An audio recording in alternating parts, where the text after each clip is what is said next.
All right, open topics. I'm testing this out. Last week, this did not work. I am wondering if my internet capacity can handle this. Totally open topics. Relationship, green card, visa approved, anything you guys want to talk about. Let me see if I can find there it is. Boom. 7 people online. Hey, Rich. How you doing?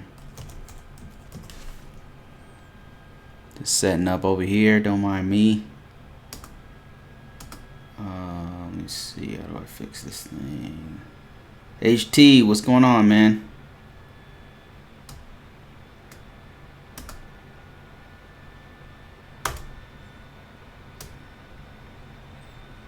You already showed me your new book, man. The Booty Lou book.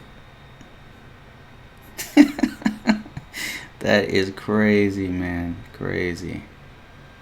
What's going on with your boy? That guy's something else.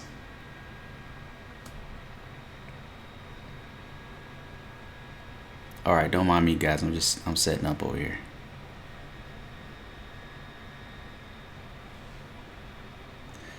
I am setting up, getting ready.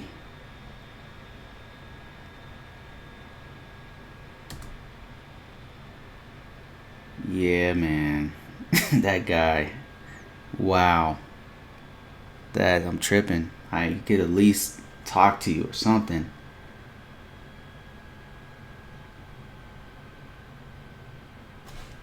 Did he talk to you? Did he did that go through? Oh, okay. Working on a website.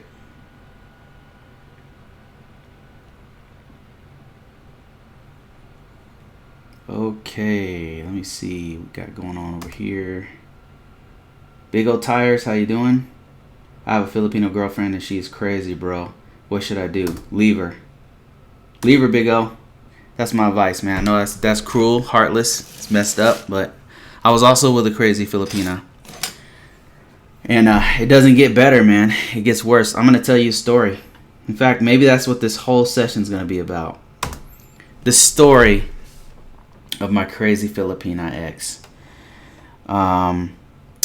Crazy women in general, really. It's not really about Filipinas, but I'll take you back in a time when I was in between relationships, and I was with I met some ladies on Filipina Cupid. Met one in particular, happened to be in the same country, so we started talking, and we met and everything, and it was in Kuwait, and she was crazy. Now let me just qualify that. Let me give you an example of the crazy. So let me just give you an example. Like one time, so I was getting calls. The thing is, our relationship wasn't that serious. She was put out in the street, and I let her stay in my place, right? So she was staying in my place, and we had like a little relationship going on. But how serious it was, we were just kind of just messing around, right? Girlfriend and boyfriend, that's about it. But I had people calling me, and they happened to be female, and she would flip out when I would get these calls, and I would tell her, I would break it down to her, show her on Facebook, show her on social media, everything. I was very candid, like, no, this is not, I don't have a relationship with this person who contacted me.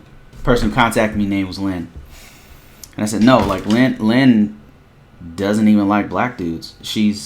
Lynn is like with some other dude, Lynn's been here for 15 years here in Kuwait. Like, we don't have a relationship. I can let you meet her. I was very candid. We really didn't have a relationship. You would think that a logical person would be like, okay, well, just put it on the back burner, and okay, he says he doesn't have a relationship with Lynn, okay. So Lynn contacts me again, right? And I'm having a conversation with Lynn right in front of her. And there's no flirting, there's nothing like that. It's like, hey, how you doing? What's going on? Lynn worked like at the mall in Kuwait, and we didn't talk about relationship stuff. We were talking about right in front of my girlfriend, my crazy girlfriend. I was talking to Lynn. I was like, hey, Lynn, what's going on? How's work? And she's like, oh, it's going, all right or whatever. And I said, hey, I would like you to meet my girl who's here. Right, I'm just talking to Lynn like nut, chopping it up. I got nothing to hide. So, at the end of the call, I'm like, okay, it's, talk to you later, whatever, right? Very casual conversation led nowhere. When I got off the phone, my crazy Filipina ex went crazy. She went ballistic. She kept saying, you have a relationship with Lynn. Why are you having her call you? Blah, blah, blah. And I'm like, I just explained to you, Lynn is just a friend. If you don't want me to talk to her no more, all right. But I'm telling you, she's just a friend. Like, there's nothing going on. There's no big deal. Nothing like that. I can take you to meet her. I'm not hiding anything. So she keeps on, like, going on and attacking me about Lynn this, Lynn that, Lynn this, Lynn that. I'm like, all right, this is ridiculous. I'm like, oh my goodness. So I'm like, listen, if it's going to be, she starts screaming at me. And I'm like,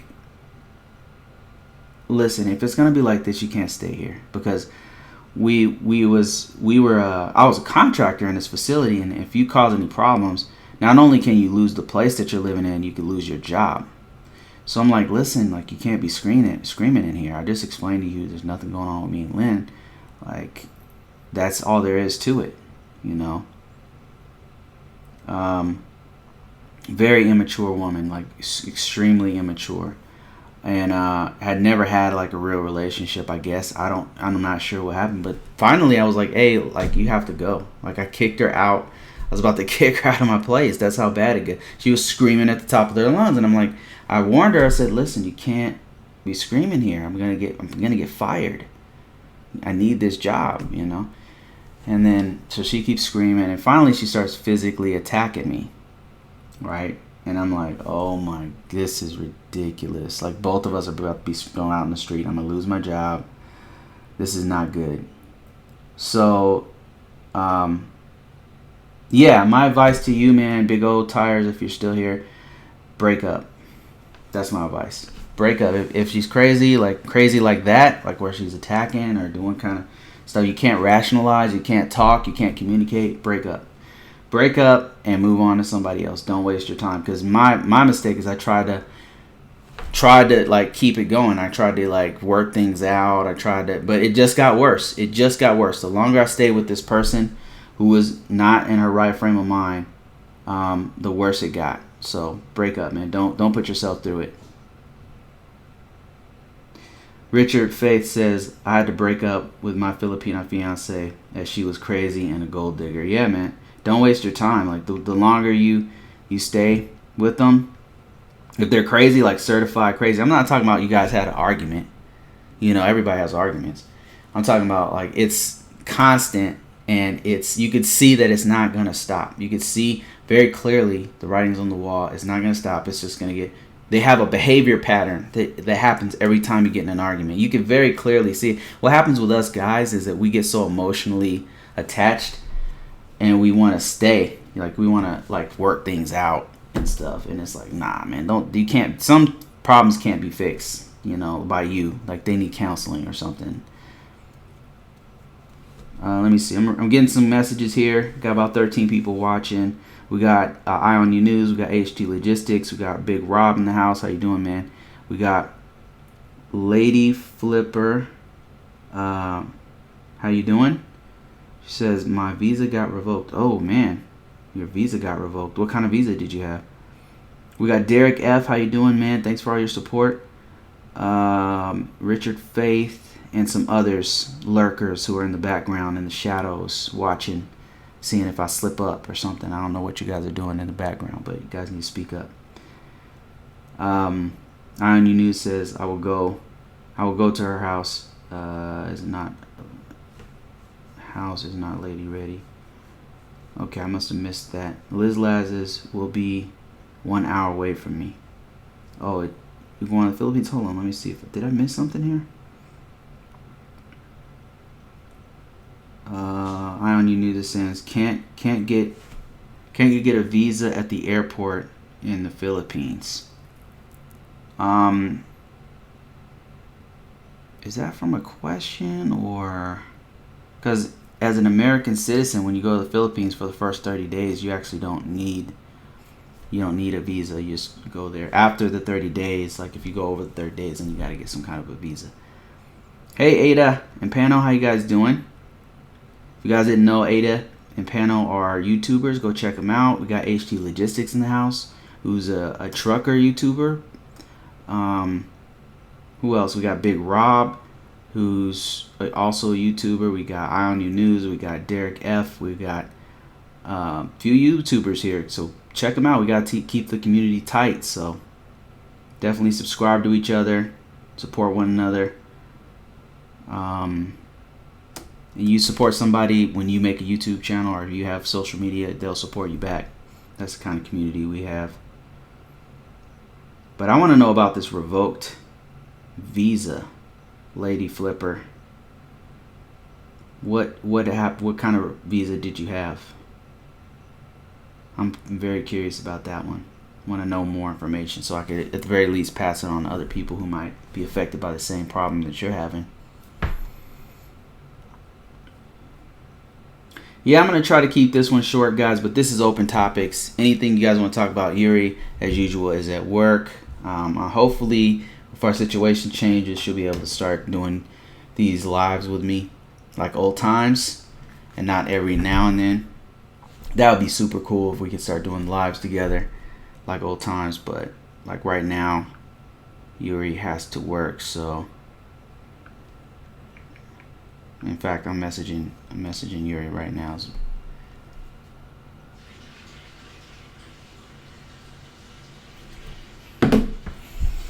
The Wallace Life is also YouTubers. Hey, how you doing, Wallace Life? Kevin is saying, is Manila safe for a first time trip? I'll let our crew be the judge. Ask the audience. I'm gonna pose this audience to everyone. Kevin Sutton is asking, is Manila safe for a first time trip? What do you guys think? Tell me what's up.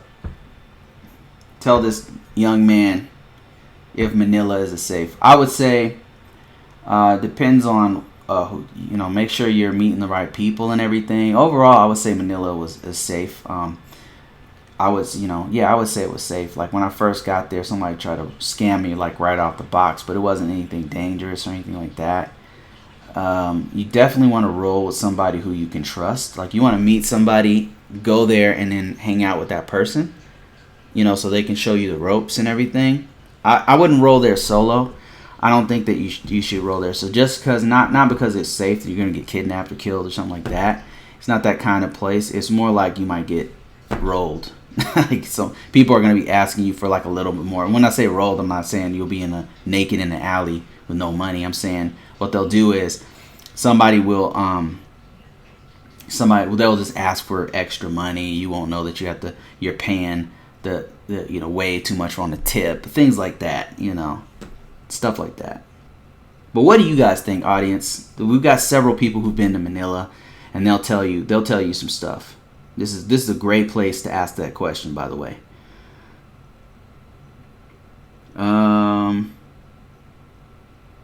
Let me see.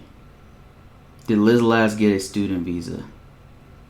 Okay, you guys are having a conversation. My bad. I'm all up in the Kool-Aid on that one. Dipsy, how you doing, Dipsy? Hey, Bruce, how are you? I'm doing okay. Just doing a quick live to stay in contact with the community. HT says it's hard to do the visa when the woman you're dealing with has been out of the country a lot due to overseas. Is it hard? Okay, it's another question for everybody. First question, guys, was from Kevin. Is Manila safe for a first time trip? Okay, and I got the Wallace Life saying yes, it's safe. Just be mindful of where you go. Yeah, very true. I would also piggyback on that and say, go with somebody you trust. Meet somebody there who can show you the ropes and somebody you can trust. like a little tour guide. It doesn't have to be a girlfriend or anything. Just be a buddy, pen pal, somebody who can show you around and stuff is best. But we got another question. I'm going to pose this to the whole audience. It's from HT, and he says, is it hard to do the visa when the woman you're dealing with has been out of the country a lot due to overseas working? So it depends on the visa. Well, I'll just respond to the visa that I know of, which is the K1 and the CR1 HT, and I'll say no. And the reason I say that, for that particular visa, I can't speak on the other visas. I can't speak on student visa or any of those other ones, tourist visa, I don't know. But for sure, K1 visa, I know several people whose overseas Filipino worker was overseas, and they got a visa, no problem. And they have been working overseas for like 10 years, 5 years, whatever, right? So I would say for that particular visa, no, it's not hard. Just being overseas is not overseas. So because what they do, HT, is if they were in, let's say, Hong Kong, and they're living in Hong Kong, working out of there and everything. There's a U.S. embassy there in Hong Kong. There's a U.S. embassy in Thailand. There's a U.S. embassy all over the place. So they would do some of their process in those countries. That's how they do it. So actually, several people who might even be on this live can tell you all about it. Like, I know Instigator, his wife went through it. She was in Hong Kong, and then oh man, what's his name? Oh man, Mary. What's her name? Is Mary? Oh man, they're probably gonna appear in here. I'm gonna be embarrassed. But anyway, several people I know in Hong Kong, they were living 5 years, and now they're married here in the U.S. together. And so I would say for that particular visa, no, it's not hard.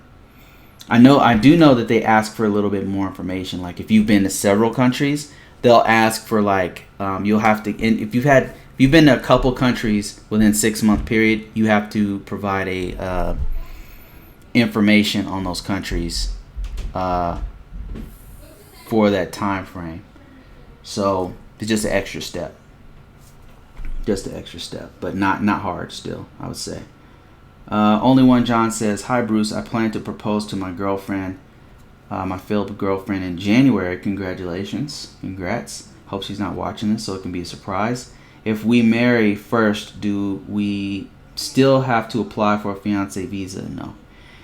If so, what is the first step of her coming to the USA? So, John, if you get married there in the Philippines, if you propose and you guys get married in the Philippines, then you'll have to do a different kind of visa. You won't be able to do a fiancé visa. Fiancé visa is for fiancés. So if you guys if she's your spouse, you have to do a CR1. So go check that out. And let me just give you some information on that.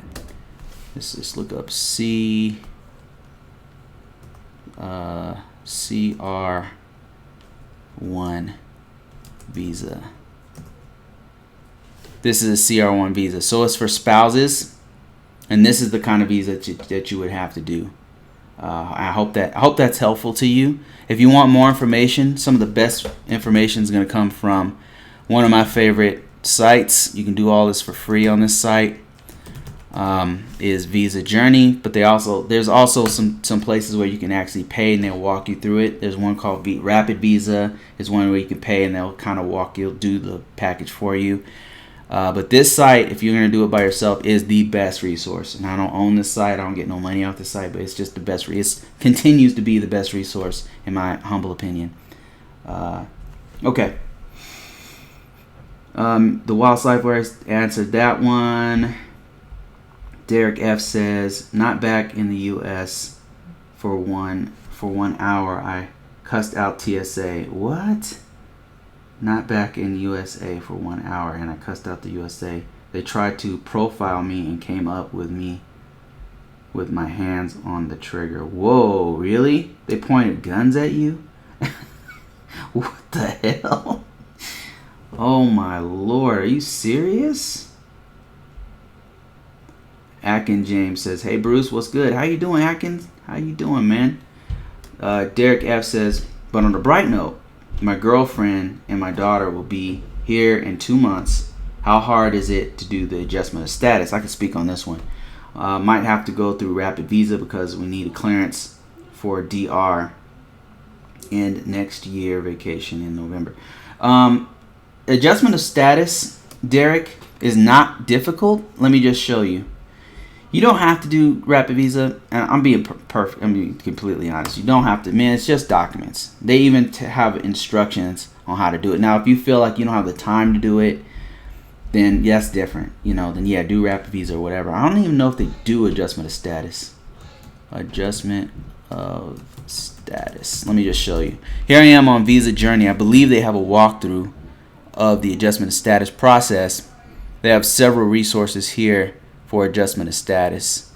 So there's a step-by-step of the adjustment of status. Did they steal this shit from me? Oh, excuse me. Because we have a pretty thorough breakdown on our site too. No, okay, here it is right here. So there it is right here. Adjustment of status for K1 actually. I don't know if you did a K1 there, Derek F, but there it is right there.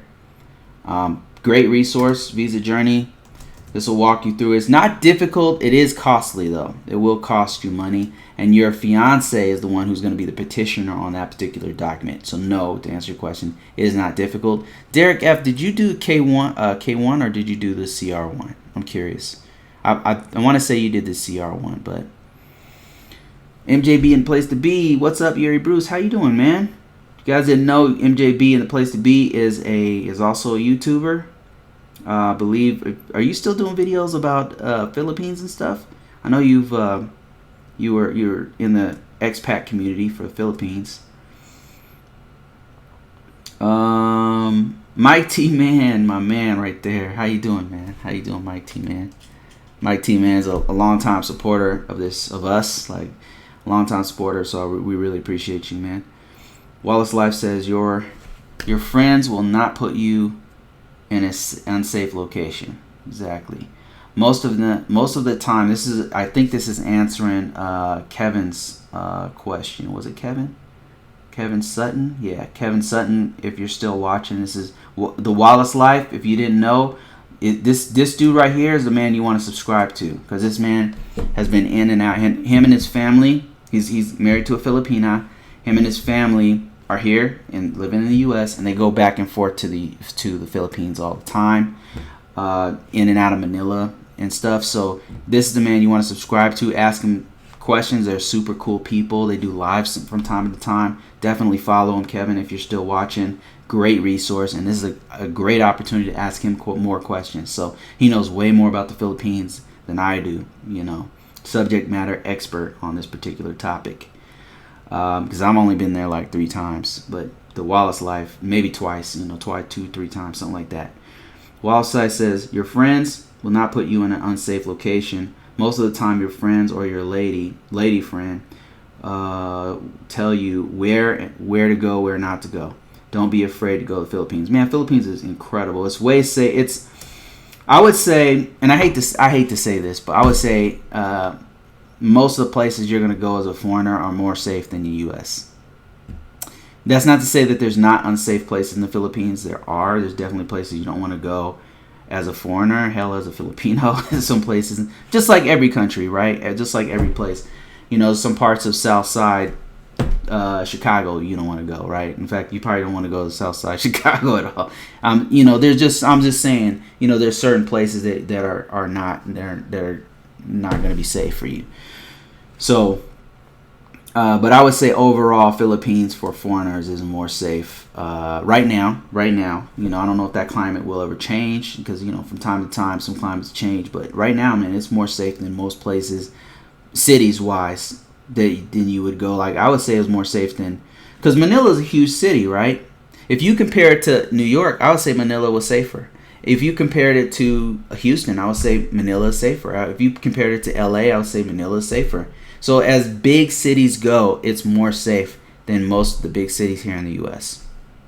You here in the U.S., you turn the wrong corner, you go around the wrong street, especially as a foreigner, you never know. Especially if you happen to be of a darker shade, you never. I'm just telling you the truth. So I would say it was safer in the Philippines. Just real talk. Let me see here. Going through. Oh, D-Rap, D-E Raptor. How you doing? So what's up? Let me see here. MJB says, yes, I'm an expat, but my lady does live here. Live there. Okay. All right. Are you planning on living there anytime soon? Are you living there now? MJB. Derek F says, I did the K1. Oh, okay. I got you. He says, she got approved and my lady got her U.S. citizenship and Philippines passport. Oh, that's dope. That's dope, man. Congrats. And the baby got her, the baby got her U.S. citizenship and Philippines passport. Oh, that's great, man. That's awesome. Yeah, so my response to your question still stands about the adjustment of status. Go to that link I sent you that you're looking at on the screen over here. It's a great. It's just gonna walk you through. It's gonna walk your wife through the process of the adjustment of status. So it does cost money. I want to say, how much does it cost? Let me see. It's probably right here. Actually, it's not cheap. This is to apply for the green card. Let me see here. It is to apply for the green card, and they should have a price on there. I just don't, off the top of my head, don't recall how much it is. There's paying a U.S. CIS immigration fees. The hardest part is the fees. That's why I'm kind of focusing on that. It's like $1,000 or something, but depends on whether. Yeah, it's like $1,000. I want to say it's $1,000. I'm not seeing the price here. Free calculator. It changes from time to time. That's why they don't have the. Oh, okay. This is the actual site. All right, man. Come on now, guys. Just tell me how much it costs. So when we did this, I don't believe the price has recently gone up. But when we did the adjustment of status, it was like $1,000. It was like, yeah, it was $1,000 and some change. Not cheap. Not a cheap process.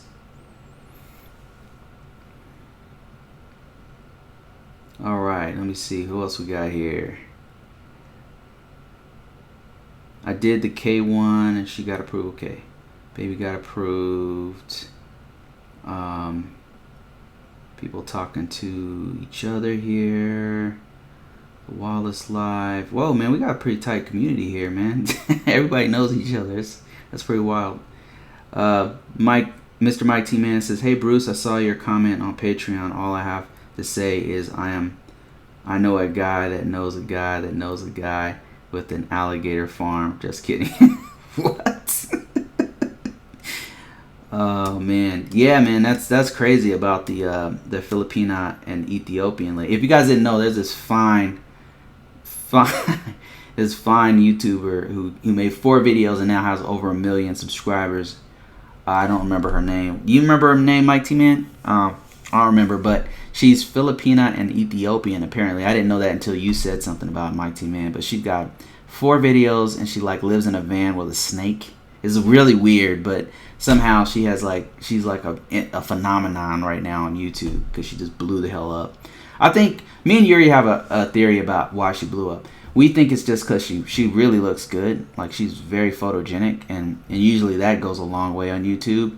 And then also the van life is super popular. Like, that small living kind of lifestyle is really big among millennials, like cheaper living. And now with all of the prices in the U.S., like for as far as real estate and mortgage and rent is going up so high, like it's gotten way more popular to like live in a van or live in a small place. You know, that just like that lifestyle of living in a van is like super popular. That keyword is very popular. Plus she looks super good. So for a U.S. standard, by U.S. standard, she's like, you know what I'm saying. She looks amazing. MJB says, I stay in Erie, Pennsylvania. So no, I'm planning on it. And once I have a good enough income to support me while I'm there, longest I can go there is a month, maybe twice a year, and I barely take a vacation. Yeah, I know, man. You're in the same situation as most of us. Same here. I'm doing okay, financially. It's just like to take vacations is harder, for me to live overseas. Right now, it's not realistic since I got kids and stuff here that I got to take care of. Sir, is Serge here? Serge, how you doing, man? Serge, hey, another long time, big time supporter, man. Thank you for all your support, man. I really appreciate you, Serge. Let me see. VSK. What's up? What's good, homie? Hey, man, what happened? Like, what's the story? Do you have any other updates to what happened? What's going on? Did you do your interview yet? Did your girl do your interview? Did ICE give her passport back and stuff? Or, like, what's going on? I would love to know the rest of that story. Was that, no, I might be thinking of KP5 that happened to. It's either you or one of you guys. What's the story? I want to know. HT Logistics says Wallace Live. No, it's good this year, bro. Ion U News says I have my plane ticket money. I just need to get up and get my lodging and have fun, my fun money. Hard when you're on a contract, when you're a contract worker and no work has come and you're waiting 3 months. Oh, Lord. HT said, "Yup, she's fine." Living in a van is hard. She's doing it.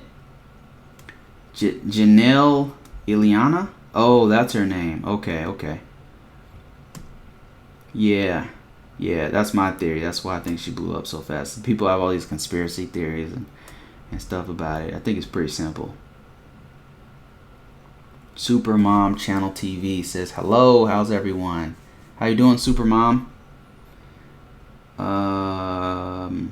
Mike T Man gave me her YouTube. Okay, let me see if I can go to her YouTube channel. There she is. With her fine ass. Okay, hold on. Let me see if I can. I'm gonna try to put this in a tab here. Bring it up so you guys can see the phenomenon.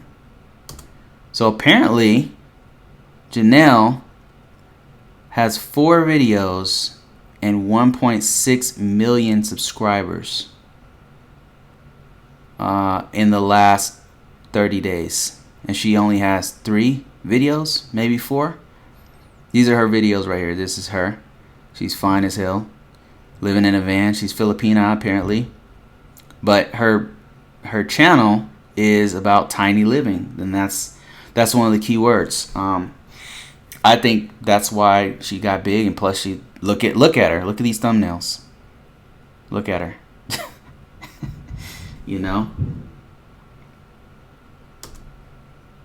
Let me see here. VSKR says that's not me. Yeah, I apologize, man. So KP is having some issues with that, man. So, man, wow, something else. I don't know what's going on with that, man. But I would love to hear more of that. MJB says, "Damn, she got a hater going live on the girl trying to expose her as a fraud." Shaking my head. Yeah, I don't understand like why people are so mad about her. Like even if it's not real or whatever, it's like, why are you such a hater? Like, why would you waste so much energy on that? I personally don't understand that culture of that cancel culture thing where people waste their time hating on somebody else who's doing it. I just don't understand it personally. The Wallace Life says, "We just got back from our Indiana State Fair. We only made it halfway around the fair and spent $140 at the fair, at the state fair. Dang. Oh, you guys must be going on rides and stuff. That must be it. But why are the rides so expensive though?" Supermom says, "Doing good. That's great. I need to check out your channel." MJB says she just went viral. Yeah, that she did. I agree with you there. HT says she got over 1 million subs fast. Yeah. 750,000 of them are thirsty simps. Probably. She thumbnail markets like her. She thumbnail marketing is like she thumbnail markets like crazy. Yeah, true. You fam, how you doing, man? What's good? What's going on? What's the status? Give me a status update on your situation.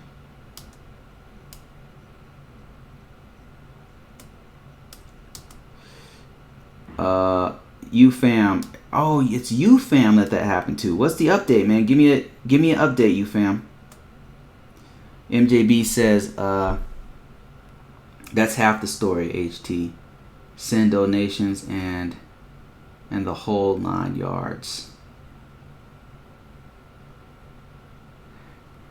Yeah, look at her, man. She's dope.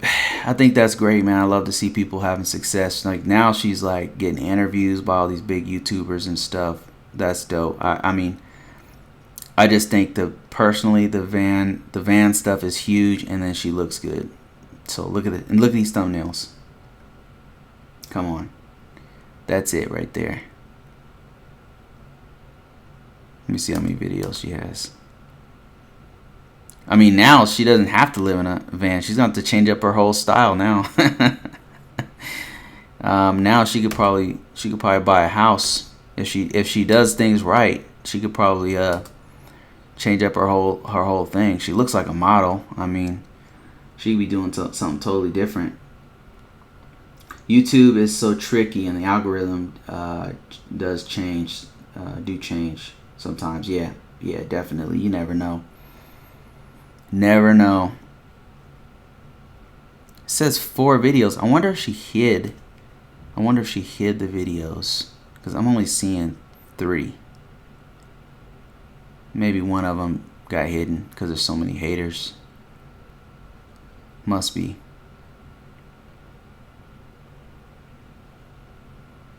Yeah, no idea what happened. I saw her. First time I saw her was on Philip DeFranco, who I watch a lot, and he was just happened to be talking about her, and then he also did an interview with her. Excuse me. Also did an interview with her. Mike, how you doing? Mike C. Poker, he says, is it always good to be honest? Is it always good? Okay, this is a question. Is it always good to be honest if you like him and tell him it is weird? Is it always good to be honest if you like him? I mean, Michael, it really depends on if you're serious. Then yeah, honesty is how you want to be honest with yourself, and you want to be with somebody who's honest with themselves. So not just you being honest with them, but being honest with yourself about what you want, and then them being honest with what they want. You know what I mean? Does that make sense? But only if it's like really serious. If it's not serious and you guys are just effing, then no, it's not important.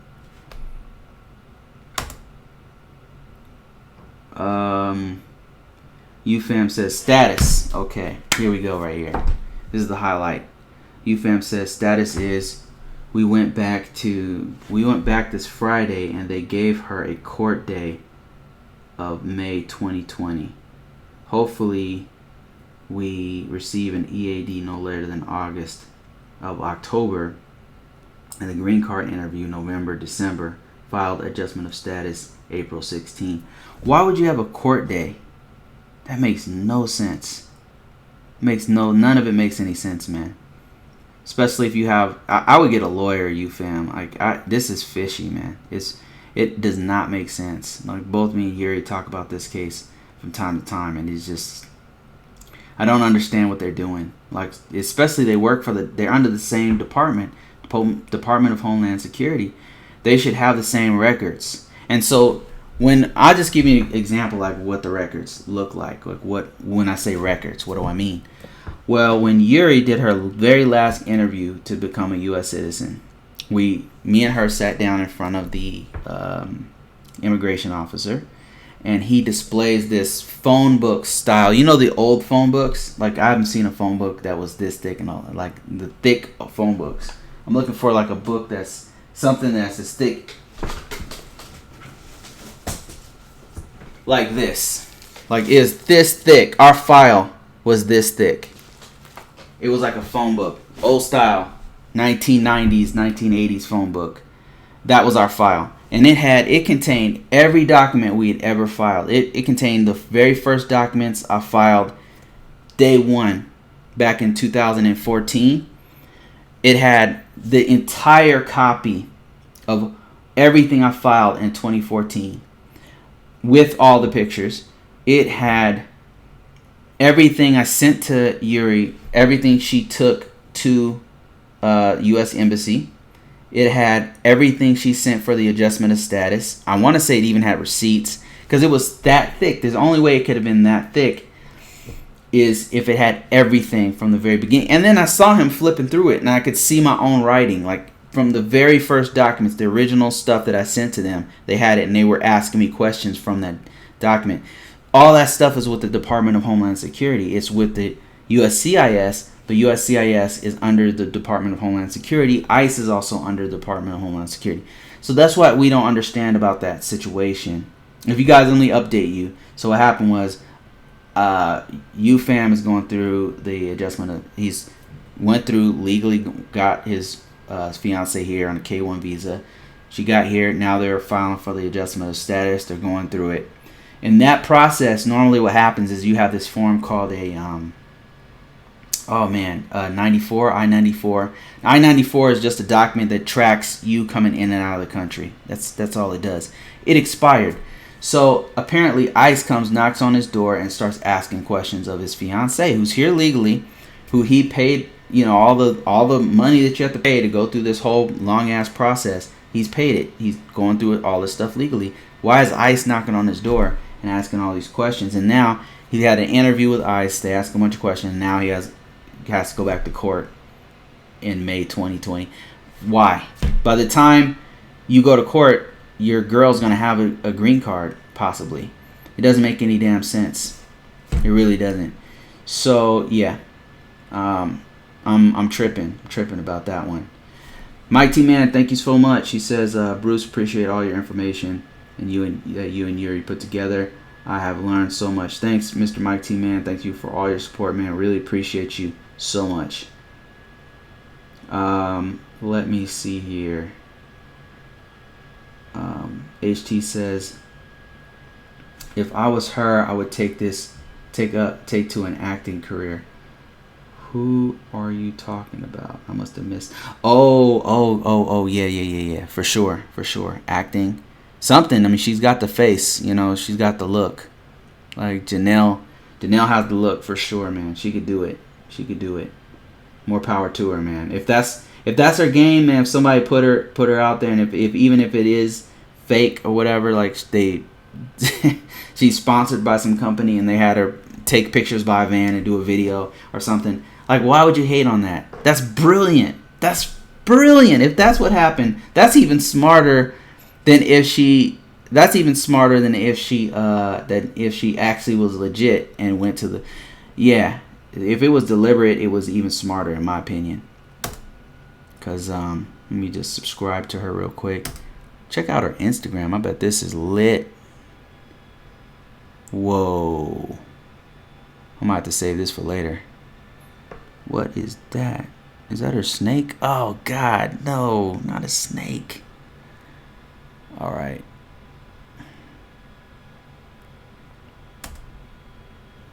Yeah, I'm gonna have to check her Instagram out.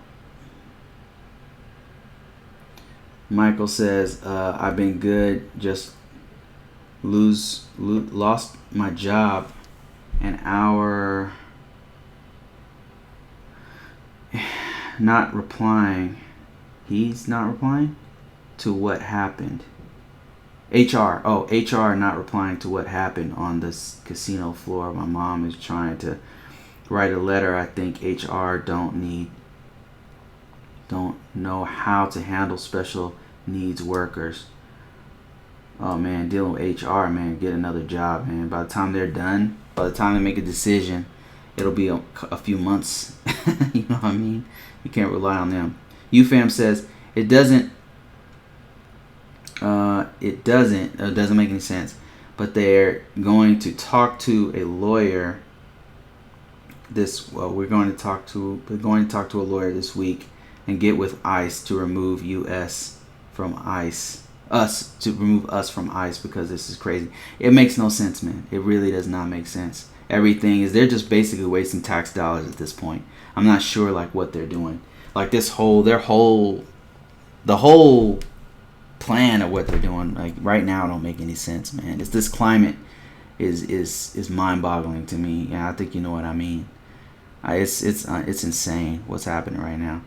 MJB says I don't see why they can't come with something to keep all that information into something small instead of all in papers. Yeah, right. I'll never understand why there's so much paperwork involved in the visa and marriage process. I mean, an even bigger question. I understand the level of detail they need. I actually do understand that. I don't understand why they keep asking for certain things. Like they keep asking, they're gonna ask you over and over again for like evidence of how much money you make. There's a couple of repetitive things that they do that does not make any sense, that they ask for over and over again. And you're like, didn't I just give? Like they ask for your the biggest one that was mind blowing to me is that they're gonna ask for they're gonna have your girl do her biometrics. They take your fingerprints. They do that like 3 times, and it really doesn't make any sense. When your fiance comes to the U.S., they take your biometrics when you do the adjustment status. Then when you do a 10-year green card, they do it again. Then when you do the U.S. citizenship, they do it again. They do it 3 times, sometimes more. I know somebody else who had it done 4 times. Yeah, it's I don't understand. What I don't get, MJB, is why they don't put it all online, like TurboTax. You know, if you're going through TurboTax, you put your information on the site. And then it just walks you through screen by screen. It asks you the questions, right? And then when you're done, you hit next, and then you can send it to the federal government. Why isn't it like that? Why don't they make it easy to where you go there and you file it all? You can just scan all the documents in there, right? Most of us have access to a scanner, whether it's going to Walmart or going to USPS or UPS or whatever. You scan those items, send them to them, or even just take a picture of it, send it to them. They have it, they print it out, they waste paper, whatever they want to do, and then it's all just digital. I don't understand why it can't just be digital rather than a big ass phone book. Michael says it's tough to have a case because tribal said that they don't deal with HR issues. I'm not following you, Michael. Gotta give me more context. So something happened with your job, and then it had something to do with a special needs worker, and something to do with a tribal, and you're going through HR. HR isn't doing their job. Let me see here. Reading more stuff here. MJB says that's crazy. Animals apparently have channels. Yeah, they have channels now. The Wallace Life. See you later. He says, see you everyone. See you everyone later. Have to go to work in the morning and work on our dream so we can move to the Philippines. Bye, guys. See you, Wallace.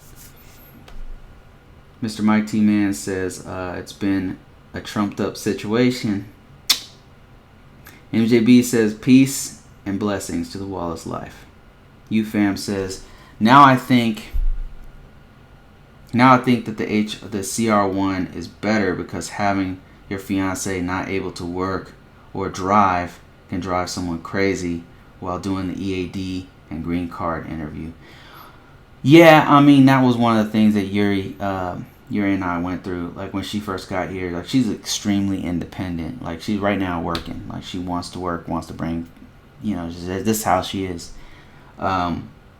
So when she got here, like the first, I don't know, 4 months, couldn't drive. Like, and everything here in Colorado is really far away, right? In most states, it's kind of like that in the U.S., where everything's like super far away. Like, to do anything, you have to drive here, drive there, and she couldn't drive or do anything for like, I don't know, 6 months. It was a long time. So she started feeling like she's antsy.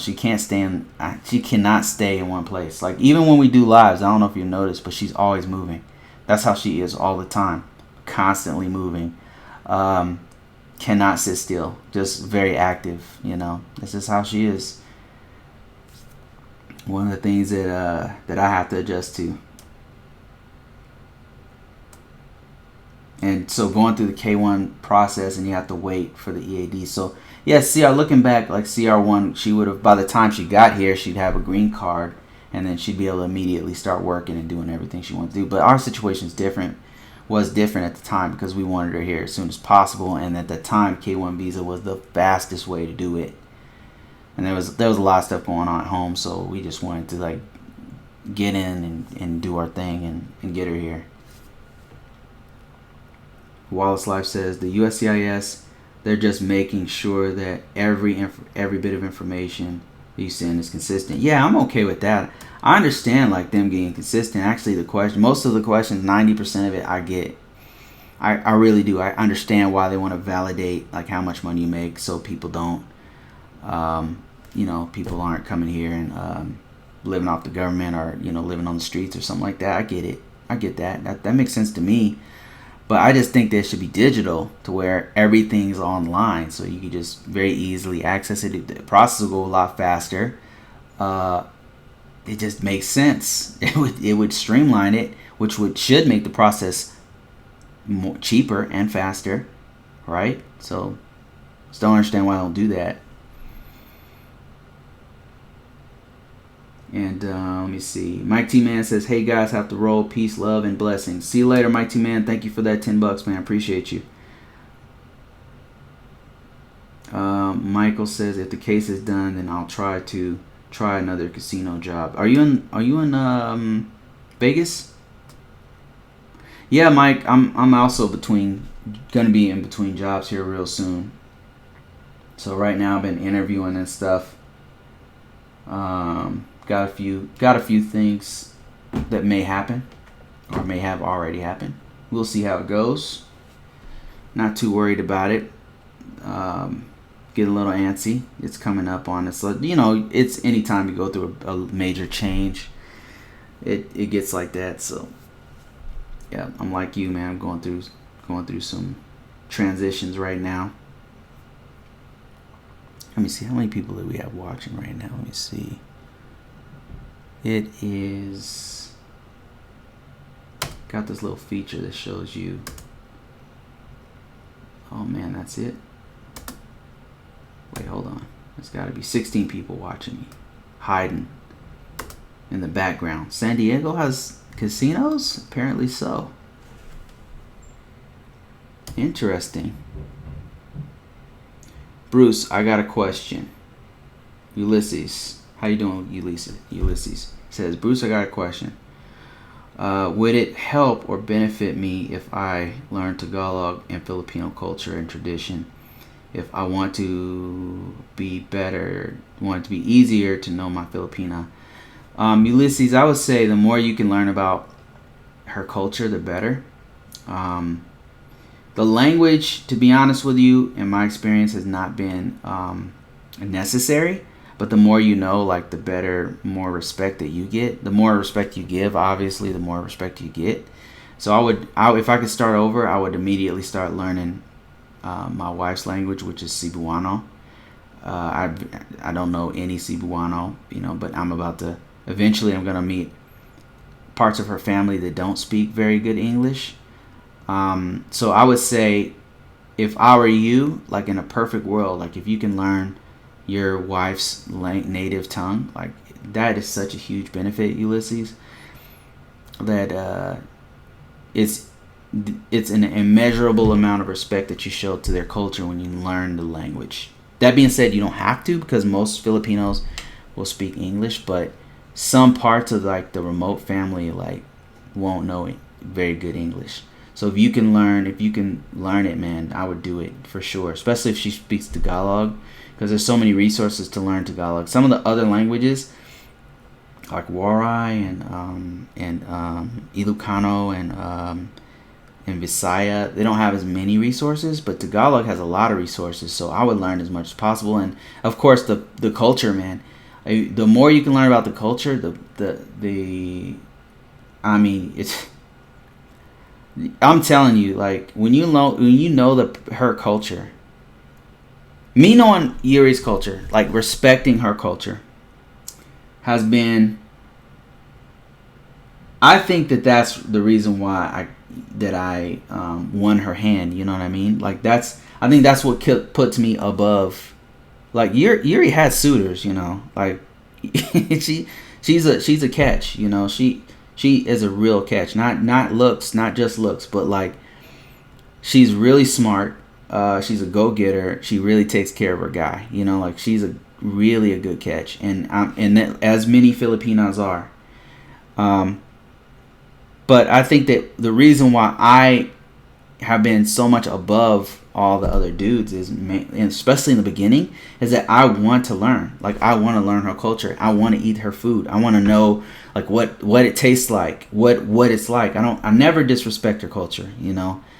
Never disrespect the food. Never disrespect the language. There's things I don't understand. There's things like there's sometimes like pasalubong. I don't understand it.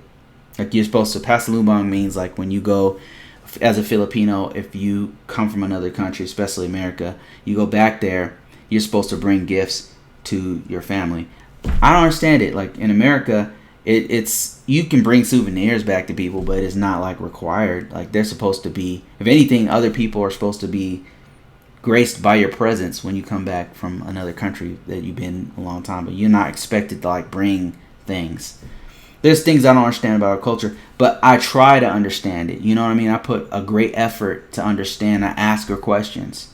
Like, not just like watching videos or studying or whatever, but like I ask. I'm intrigued. So I'll ask her a question and be like, you know, why has this happened? But what about this? What about this? How do I greet your father? How do I greet your sister? Or if she's talking to her sister, sometimes I'll be like, you know, how's she doing? How's your family? Like I'm showing like that I care not about her, just about her, but about her whole family and her whole situation. Because I know like Filipinos are so family oriented, you know, most, not all, of course, but their culture like is very embedded in their family. Many of them, you know, it's very unlike the U.S. Like we don't have the same kind of bond. Most of us don't have the same kind of bond that they do. It's just different here. And so I'm trying to understand that bond all the time. That being said, I don't ever like restrict her from like she talks like there was times when she would talk days for hours a day with her sister or with, you know, her family or whatever, and I'm like intrigued. I'm like, yeah, what's going on? How are they doing? What's going, you know, knowing the culture is very important, very very important. The more you know, like the more I think what's contributed to the strength of our relationship is me not only knowing her culture, but like respecting and supporting her culture, and then how she behaves and understanding that we're different, you know, and then respecting those differences. I think that's what's made it so that our families on our what we built here is super strong because of that, and vice versa. Like she also respects my culture and my family. You know what I mean? Like so. Yes, to answer your question, yes, I would learn. If I were you, I would learn Tagalog as much as possible. Please, thank you, excuse me, pardon me, good morning, good evening, you know, salamat po, all that stuff. Learn as much of that as possible, and then respect her culture as much as possible, ask her questions, know as much as possible. And Serge says, Ulysses, it's easy to find the answer to your question. You must ask other questions here. Let me see. Let me see here. MJB says, I just learned Tagalog since Spanish is almost is almost influential to it, as well as a little bit of Samoan from a past relationship. MJB, I'm going to ask you the question. Having dated other cultures, would you say that learning their language and learning their culture was a benefit to your relationships? I mean, I could tell you, like, my last ex was Korean, part Korean, and I learned Korea. I went to Korea for a year in the military, and I learned Korean. I actually could, like, get around town. That's how much I knew. And when I met my ex-wife's mom and was speaking Korean, like, she was blown away. Yeah, that really helps, man. But MJB, I'm sure he'll tell you, like, once you learn some of their language or culture, man, you're on a different level after that. You can do no wrong. I mean, you can do wrong, but I'm saying you're on another level, like, of respect. Ulysses says, also, from your experience and knowledge, are Filipinos religious or people of faith? Which ones? I would say overall, yes, but not all. For example, Yuri is not religious, but yeah, they're very Catholic. Many of them are very Catholic. You got to really watch it because some of them are very, very religious. Yes, I would say yes overall, yes, but not, of course, not all. MJB says, I'm guessing you seen about and was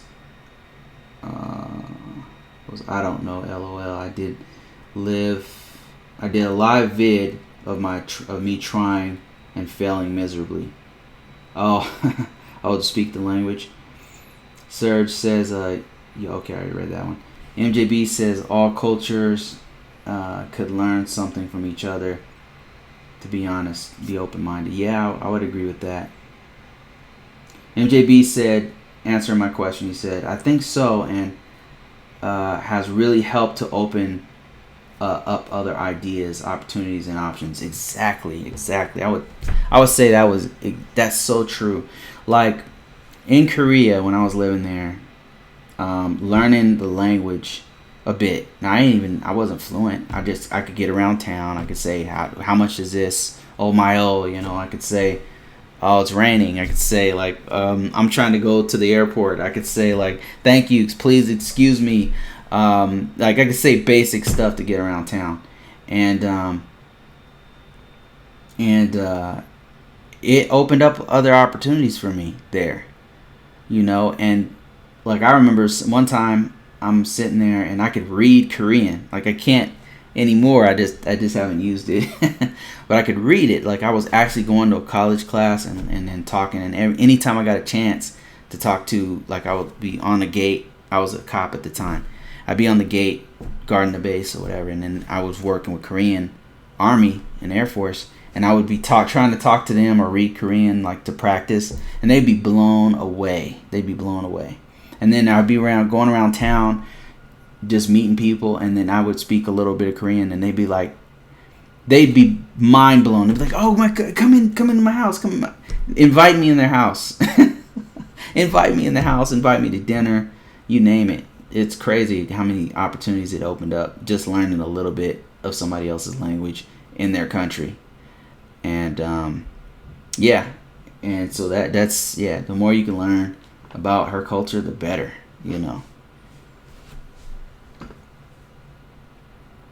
Alright guys, I've been on here for about an hour.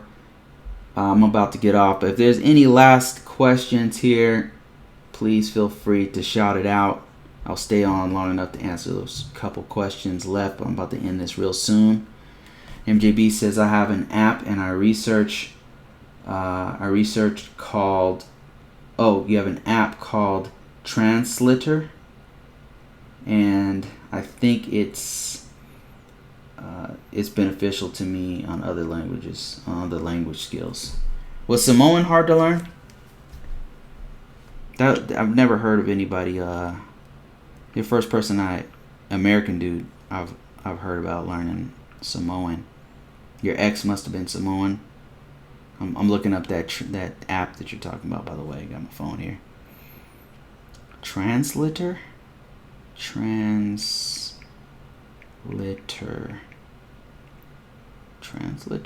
app.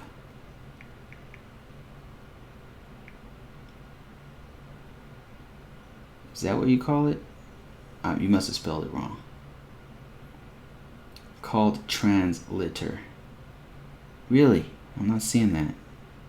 Is it on Apple or something? Ulysses, thanks for that $5, man. Appreciate you. Says, if you would know, can you say whether Filipino women are or are not better to deal with than American women or any women? Depends on the woman, Ulysses. I mean, honestly, that's kind of a cop-out response, but it really depends on the woman. I mean, there's some great American women out there, for sure. That being said, our cultures are different, and I really, there's some aspects of our culture, Western culture, make it harder to deal with the women here. In my personal opinion, it's just the women there. Their culture is that they contribute to. I know this is gonna sound really bad, but they contribute to the relationship. So that implies that American women don't. I've had some bad experiences, so I'm probably not the right person to ask that question to. Being completely honest, it depends on the person. Number one depends on the person. All right, there's good and bad everywhere. I've had crazy. Like I said, I started this whole live. Watched the first part of this live. I was talking about my crazy Filipino ex, who. Wow, I can tell you I could do a whole movie about that. It is insane. In fact, I did a video about it. You should check it out. It's crazy. So, yeah, and this person from time to time still tries to contact me. Crazy. So, yeah.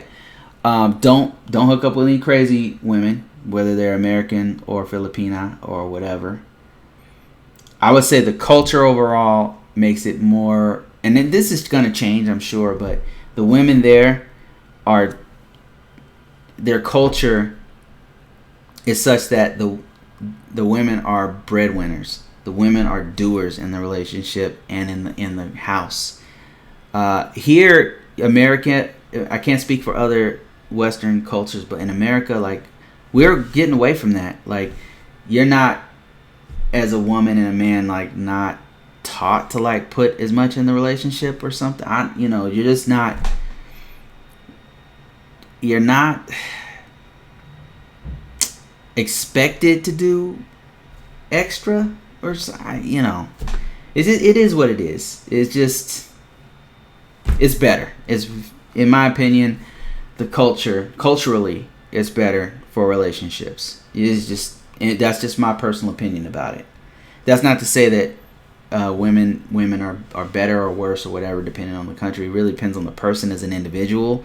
But culturally, I'll say in the Philippines, I can't speak for Thailand. I can't speak for Japan. I can kind of speak for Korea. I dealt with that one.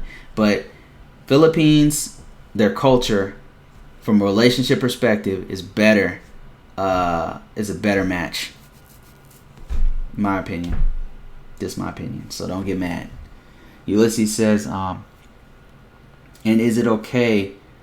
Can I tell you about my situation with my Filipino friend and get your insight? Yeah, absolutely. Thank you for your channel. Yeah, here's my email address right here. If you want something more personal touch, and I can explain, like, you can tell me stuff, that I won't repeat. We can't repeat publicly. You can contact me here for the win at gmail.com. And if you want, I even float any of your questions to Yuri and say, hey, what do you think about this situation? Yuri will tell you.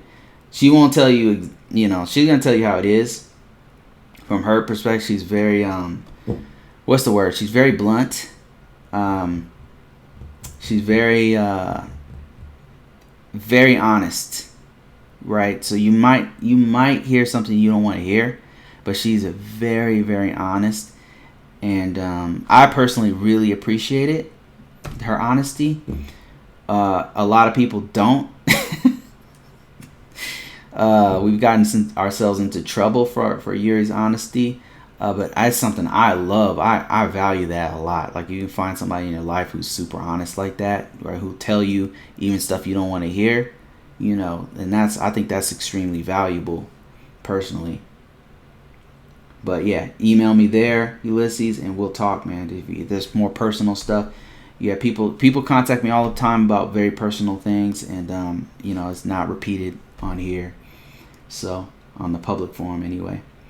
MJB says, but yes, Samoan is touch, since it is really consistent. Tough. It's really tough since it consists of mainly vowels in the alphabet, and pronunciation is a little tough. Yeah, it sounds like really tough, especially like listening to how Hawaiian sounds. There's a lot of vowels. Serge says, the question is, are you going to be able to deal with it? He says, I'm going to go back to Ulysses' first question. Can you say whether Filipino women are not better to deal with than American? Yeah, I'll really go back to what I said before. It really depends on the person. I've watched the very first part of this stream. If you didn't catch the first part, where I'm talking very honestly about my crazy ex who was a Filipina. Craziest person I've ever been with. It's really bad. It was really bad, man. Very difficult to deal with, and that relationship, needless to say, didn't last very long. But I did a video about it where I talked about like really what happened. It's called and the title of it gives it away. It's called and if you email me, I'll send you the link to it. It's called "Is It My Baby?" It's pretty bad, man. Yeah, it's a baby situation. You won't. The ending is gonna shock you. Haters are gonna say it's fake, but that shit happened, man. Yeah, insane. But yeah, it depends on the woman. Culturally, in my opinion, it's the women like are trying to contribute to the relationship like a lot. They're trying to really be an MVP in the relationship, and I think that's something that's missing in the West, personally. And that's why I think a lot of guys are starting to leave and go to like Latin America or like Southeast Asia or anywhere else, because it's just, especially like younger American women, it's like, man, I don't know if I could deal with that, man. It's so different now. The way their mentality is so different, not that it's bad, it's different, and it's not for me. MJB says, I mean, granted, you got women like Beyonce, you got women like Michelle Obama, you got women who make their guys better, you know what I mean? You've got good women, but like, Oprah or whatever, a billionaire. MJB says, I just can't get with this new season of 90 Day Fiancé. This black dude sent around a grand total of $40,000 to a Ukrainian lady he hasn't met over a few years. Really? She must be hella fine and he must be hella dumb. I mean, that's just ridiculous. Yeah, I kind of gave up 90 Day Fiancé. It's just too cringy for me, man. I can't watch it. It's just too hard to watch. Living the AK life. How you guys doing? Hello again. How you guys doing? Haven't seen you guys' videos in a long time. I need to go check it out. Ulysses says, if you don't mind me asking, when you first started meeting and interacting with Filipinos, were they friendly, kind, or like most people who not to make it racial in a negative manner? Being perfectly honest with you, when I first started, it was a mixed bag. Well, no, okay, it was all very, very nice people, very nice, but basically some of them were being nice so that they could take advantage of my money. I met a lot of scammers and users, man, when I first started. You got to really be careful on the dating sites. So I went on the dating sites. If you go there, maybe in person, it's probably different. I don't know. I couldn't tell you. But I started on the dating sites because I figured for me, it's strategic. What I did was I got on like 3 or 4 dating sites, right? On some of them, I even bought the service. And I made a complete profile, and I say exactly what I want and what I'm looking for. Then I was very active on a few of those sites. I was always going online, like looking for people, and then I would actually contact the ones that their profile looked good, they were beautiful or whatever, they had their certain look alike, and then I read their profile and they're like amazing people, like it matches what I want. Then I would message them and say, hey, what's going on? And normally they were very kind, very nice. And then what happened was like other people would like try to contact me, and they were usually extremely nice, very, extremely beautiful or whatever, and I would talk to them 9 times out of 10 they were either users or scammers or whatever. You gotta like wade through the separate the wheat from the chaff. You just gotta, it's like you're panning for gold. Most of the stuff that going through the pan is gonna be stuff you don't want. And so that's what I did. I just kept going through it. I put my ego aside, and all the to be, and like, just to keep it 100 with you, like the whole racial stuff, like most of them, if they're not into black dudes, they're just not going to talk to you. They're just not. If they're really serious, like they're really looking for a foreign dude, because that's the first hurdle. The first hurdle is I want a Filipino man. I don't want some foreign guy. I want a guy who understands my culture and that's that's the mentality. Just like most countries, you want somebody who's understands your culture, your background. You don't have to explain all that stuff. So that's the first hurdle that they have to make, is like, okay, I'm gonna go ahead and date a foreign guy. Like some of them never even dated a foreign guy, or some of them had one before in the past, had bad experiences, had good experiences, or whatever. So they figure they're gonna try it again. So they're on there, and so most of them were nice. The racial component kind of came later as I got more close to them. So what happened was, I started to realize, okay, there's a ton of scammers and users here. All right, got you. Then there were some real ones, right? Real ones who are not into black dudes are not going to talk to you, period. Because they just don't like black dudes. They don't like the skin. They're super big on white skin there in the Philippines. Right off the jump, like off top, serious. They're super into white skin there. And that's just the standard of beauty there. So white skin. It's nothing personal. That's just how it is. Just like you go to some countries and they prefer tan skin. They prefer darker skin. You go to some European countries.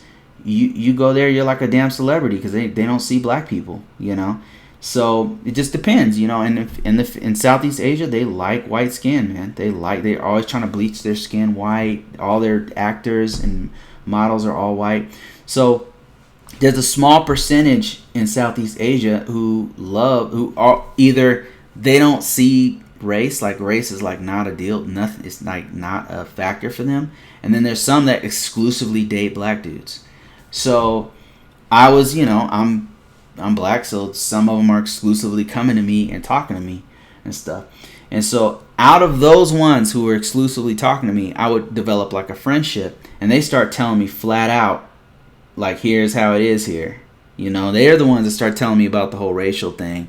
It's not really racial, to be honest with you. It's more about skin tone, because there's a lot of very dark Filipinos. So some of the darker skinned Filipinos, and they don't like, this is something that a Filipino can't really talk about without being attacked. But I'm just going to tell you, they have a colorism thing there. Like, there's a colorism thing for sure. Like, even other Filipinos who are dark skinned, there's Filipinos there that are darker than me. You don't believe me? Google it. So you go there and you see Filipinos who are darker, who are my skin complexion, and I'm not messing with you. So they range from looking like me to looking like Chinese to looking like Latinos to looking like, they're very mixed. But what they in there, when you go there, the standard of beauty is straight up white, like as white as possible. If you can go there and be blonde hair and blue eyed, that would be the best thing. Like, be the best thing you can do. But there's some that I talk to who love black dudes, love dark skin, all that. So the racial wasn't really racial; it's more like a color thing. That said, I didn't have any problems finding women. You know, I didn't have any problems personally. Didn't have any problems. And nobody, when I was there, I was treated like a celebrity. I wasn't treated bad or anything. It's not like you're gonna go there and be suspect of being like a criminal or something, like in the U.S. Some places in the U.S., like, you can't go anywhere without people following you and shit. But in Philippines, I was treated like a celebrity, you know. So I never got treated. Nobody ever called me out my name. Nobody ever got racial. None of that. Everybody was super nice and kind and sweet, and you know. So, but the Filipinos that I did meet, they started telling me like things about how they feel about color, and because they, you know, one of the Filipinas I met who's darker skin, very pretty, darker skin Filipina, and she was telling me, yeah, this is how they treat me. They treat me like this and that because I'm dark, and that I've heard that more than once. Like, Yuri told me about that. All the people who kept it real, like all the people who, you know, because that's the kind of people I mess with. Like, I mess with people who are real with themselves and are honest, even if the truth is ugly. They'll tell you flat out, here's how it is, you know. And so Yuri told me, one of my friends who's a darker skinned Filipina, she told me, several. One of my exes that I was messing with, not really even an ex, like we were together for I don't even say, were we together? I don't know. We were just like we were close for a period of time. But she was trying to hook up with me because I was such a genuine person. You know, I was just being very, just like I am here. This is how I am. So she really liked it, and so she went to her sister and started showed her sister my picture and was trying to court me. Like, she was trying to court me. Like, I was not, you know, I was a little bit too immature for me personally, but she was trying to court me, and so she presented my picture to her sister, and her sister said some real racial things. It's the one time Filipinos have said some racial stuff about me. But yeah, that was the one time that I had experience, and that wasn't. She would never say it to my face. She said it to her sister, and I got wind of the whole conversation, right, in text. Saw the whole conversation in text, and then it was in Visaya or Tagalog. I can't remember which one. I got the text. I got the whole conversation, and I sent it to my friend, and I said, "Hey, what are they saying here?" Right? Never mind how I got that whole conversation. Never mind that. But I sent it to my friend. She read it to me. I was like, "Oh, damn!" They said some real. Her sister was saying some really bad racial stuff. So, you know, they won't say that stuff to your face, but, you know, some feel that way. MJB says, as far as kids go, if you hear something derogatory from someone, don't be all offended, as some of them don't know any better. Yeah, you're talking about how can I explain this without getting demonetized? The N-word. So that's it. Oh man, I really don't want to talk about this, but since we say it in our music a lot, and our music is super big over there, by the way. I don't know if you knew this, but black music is super big and all over the planet Earth, by the way. Everywhere. Like, the stuff that we do here somehow becomes world famous. It's so good that it's everywhere. It's everywhere. It's nothing to go to downtown Thailand, and then they'll be playing Tupac in the club or something, or they'll be playing Migos or something. Like, it's everywhere, man. Like, our culture, the culture here in the U.S. goes everywhere. So since we say the N word all the time in the music, they say it there too. You know, hey, what's up, my, you know, whatever, like that. You know, and it's they don't understand. It's not the same. They don't know. They don't understand. You know what I mean? And the word Negro is a word there, right? Here it's an outdated word we don't use often. It's a word they used to use in the 40s and 50s, right? But there, negro is a real word. Negro Occidental is a place. Negro means black. So it's a real word, and they don't understand that they don't understand that you don't call a black man that. Just don't, they don't understand that. So, nobody's ever said that to me, but I mean, a lot of my friends who've gone there, they may have heard the word said to them, but not like in a I'm gonna hang you from a tree kind of way, if you know what I mean. I'm trying to explain it in a way that I'm not gonna get demonetized or hurt somebody's feelings, but I'm just I'm just telling you how it is. I know how racially sensitive that topic is, and I've been very reluctant to do a whole video about it because of that. But yeah, it's different there. Like, the mentality of racial stuff is very different there. And I would say it's not so much racial that you might encounter as colorism. You won't encounter it as when we go over there, we're not necessarily wealthy, but you're going to a place that has absolute poverty, Coming from here, we don't understand, like, how much money. We don't understand how rich this country is. We don't understand, like, how rich per capita we are. But when you go to the Philippines, when you go to Ethiopia, when you go to all these places that still have extreme poverty, like, you're rich. So nobody's gonna treat you. Nobody treated me bad when I was there. I was treated like a celebrity. So,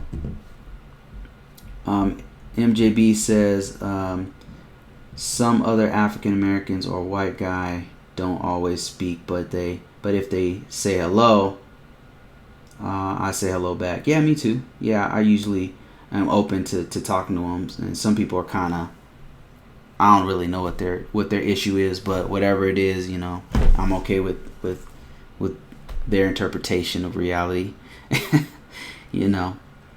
But normally I'm very talkative. If they talk to me, I'm open to it. BSK says, Bruce, those walking street hip hop clubs are filled with blacks. We support. We're super lit in Pattaya nightlife. Trust me. Oh yeah, I know, man. I might be going there sometime soon. Where are you at, BSK? You might have to contact me, man. Where are you at? If you happen to be in Thailand, hit me up.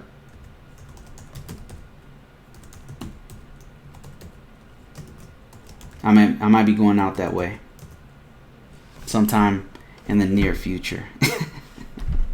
So hit me up, man, if you happen to be there in Pattaya.